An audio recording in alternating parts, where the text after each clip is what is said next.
नमस्कार, मैं हूं आशीष कुमार सिंह और आप देख रहे हैं मोदी फैक्टर।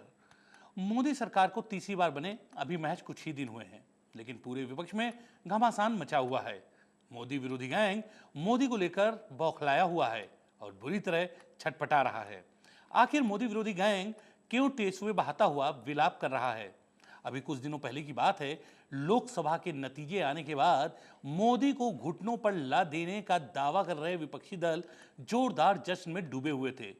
तो सवाल ये उठता है कि रातों रात ये मोदी ने क्या कर दिया जो ये इतना तिलमिलाए हुए हैं। तो आइए मैं बताता हूं मोदी ने किया क्या है। दरअसल मोदी ने अपनी सरकार का जो तीसरी बार मंत्रिमंडल बनाया है उसमें एक भी मुस्लिम को नहीं रखा है। यानी एक ऐसा मुस्लिम मुक्त मंत्रिमंडल बनाया है जिसमें एक भी मुस्लिम को जगह नहीं दी गई है। और आपको बता दूं, ऐसा भारतीय राजनीति में पहली बार हुआ है, क्योंकि आज़ादी के बाद से आज तक कभी ऐसा नहीं हुआ था कि देश के मंत्रिमंडल में मुस्लिमों को शामिल न किया गया हो।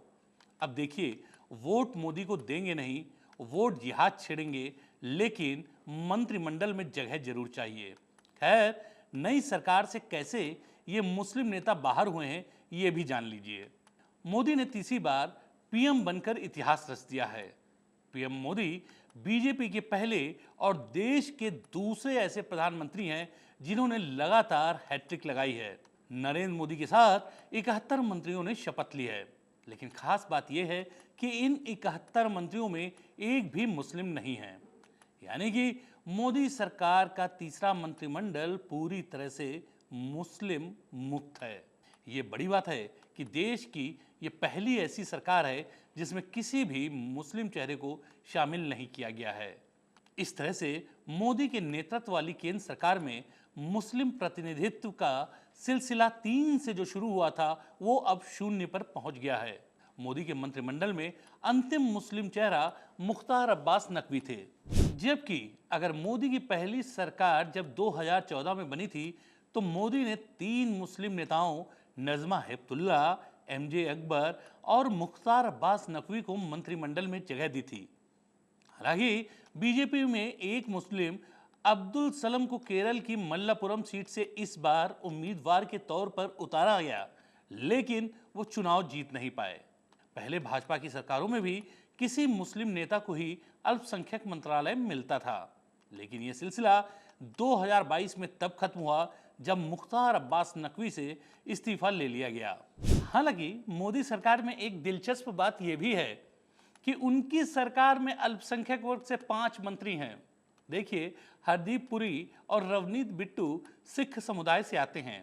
इसके अलावा रामदास अठावले और किरण रिजिजू बौद्ध धर्म के अनुयायी हैं, जबकि केरल से आने वाले जॉर्ज कुरियन ईसाई धर्म से ताल्लुक रखते हैं। लेकिन देखिए, मुस्लिम मुक्त सरकार को लेकर विपक्ष काफी परेशान इसलिए भी नजर आ रहा है क्योंकि इसमें रवनीत बिट्टू और जॉर्ज कुरियन किसी भी सदन में नहीं हैं और बीजेपी राज्यसभा के जरिए इन्हें संसद में भेजेगी। बहरहाल, विपक्ष एक बार फिर उस समुदाय के साथ खड़ा नजर आ रहा है जो खुलेआम टैक्स न देने की बात करता है, लेकिन फ्री का राशन सबसे पहले चाहिए। हम वोट नहीं देंगे लेकिन मंत्री पद चाहिए। हम अंगदान नहीं करेंगे लेकिन अंग चाहिए। हम परिवार नियोजन नहीं अपनाएंगे लेकिन सरकारी नौकरी चाहिए। हमारा धार्मिक पर्सनल लॉ बोर्ड है लेकिन आपराधिक कानून धर्मनिरपेक्ष होना चाहिए। वहां हमें शरीयत के मुताबिक सजा नहीं चाहिए। वैसे आपको बता दें, एनडीए के घटक दल जेडीयू, टीडीपी, एलजेपी जैसे सहयोगी दलों में भी कोई मुस्लिम सांसद जीतकर नहीं पहुंचा है। यही नहीं, इस बार राज्यसभा और लोकसभा में भी एनडीए और उसके सहयोगी दलों में एक भी मुस्लिम सांसद नहीं है। बहरहाल, इस पूरे मुद्दे को लेकर कांग्रेस और विपक्षी दल बीजेपी के अलावा नीतीश कुमार, चंद्रबाबू नायडू और चिराग पासवान पर भी उंगली उठा रहे हैं। इनका कहना है कि कम से कम बीजेपी से तो ऐसी उम्मीद की जा सकती थी, लेकिन बाकी ये तीनों दल तो मुस्लिमों के रहनुमा बनते हैं, फिर ऐसा कैसे होने दिया। लेकिन एक बात तो साफ है, बीजेपी का ये स्पष्ट तौर पर कहना है कि जिस तरह से इस चुनाव में मुस्लिम समुदाय ने वोटिंग की है उससे पहले ऐसा कभी ट्रेंड देखने को नहीं मिला।